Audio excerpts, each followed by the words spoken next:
sensation, right? So now we're moving on to the basilar artery.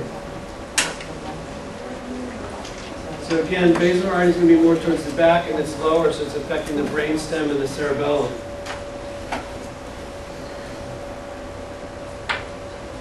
And then also it's going to involve the cranial nerves. So you have things like nystagmus. You know what nystagmus is? It's where the eye will oscillate back and forth. Okay. And then vertigo and dysphagia. That's decreased swallowing.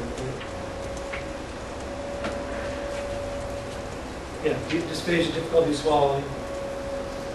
And dysarthria is not able to speak properly. And diplopia is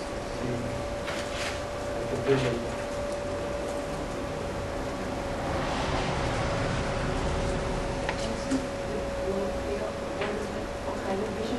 Double vision. Yeah. Double vision. Double vision.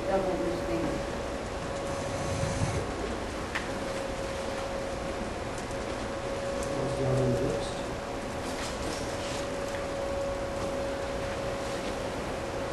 What's the first one? Nystagmus? Yeah, that's what it's saying, when your eyes will zigzag back and forth, or oscillate back and forth. Okay.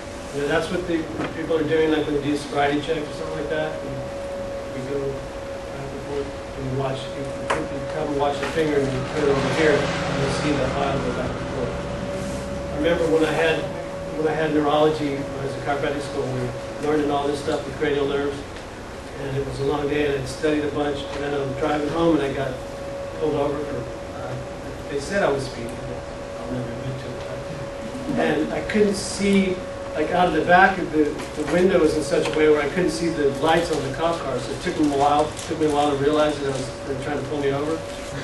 And so then, you know, then they thought, you know, I was on something, and so they're doing all these tests, and I just learned all those in class that day. I'm like, okay, I know what you're doing. You're checking me for nystagmus and lateral gaze and all that stuff.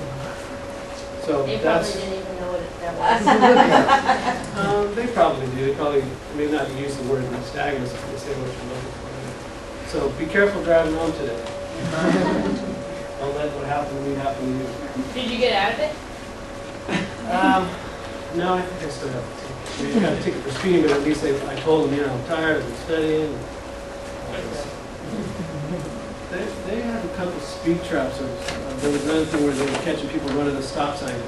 Usually when you're trying to get to school, you're in a hurry in the morning, and you do all these California stops, and they're pulling people over all the time. Okay, so spastic paresis. So paresis is an incomplete paralysis. Okay? So spastic. So when you talk about, remember I was saying before you, where you have motor nerves, you usually have two. You have an upper motor neuron and a lower motor neuron. Okay? And when you have upper motor neuron lesions, you're going to have a spastic paralysis. So something like this, a brain problem obviously is going to affect the upper motor neuron. Because what happens is the upper motor neuron has an inhibitory effect on the lower motor neuron. So without that inhibitory effect, those muscles are going to be spastic paralysis. So that's when you see like people that have cerebral palsy, right? They have, you know, this kind of paralysis like this, where they have paralysis on one side of the body, and it's going to be more spastic paralysis. Whereas if you have a lower motor neuron lesion, that's like a spinal cord injury, and those people are going to have the flaccid paralysis and muscle atrophy. So their muscles are going to be limp. So those are the people, like you see them in a wheelchair, if they're moving their leg, you have to pick it up like this. Whereas if somebody has spastic paralysis, they got more tightness like that.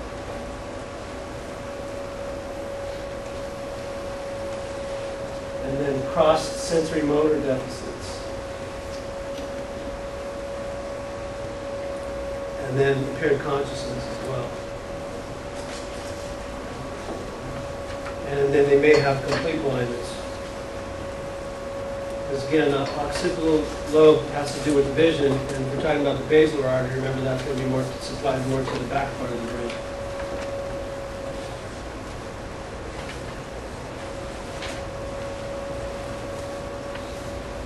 Okay. And then other things, bad things can happen to you, end up in a coma and death.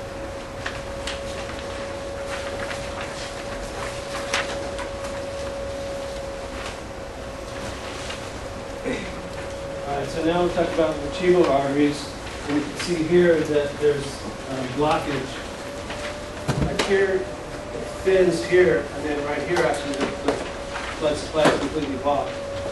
And that can happen from things like osteoarthritis or degenerative joint disease, where it's constricting the opening.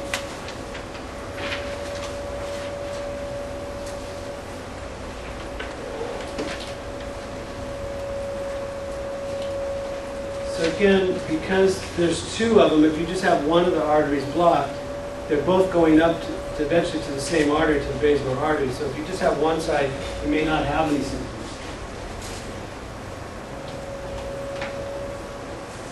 But if you have both of them occluded, then you could end up with the same thing that we described with the posterior, with the basilar arteries. It's going to be things affecting more of the backside of the head, like we mentioned with vision.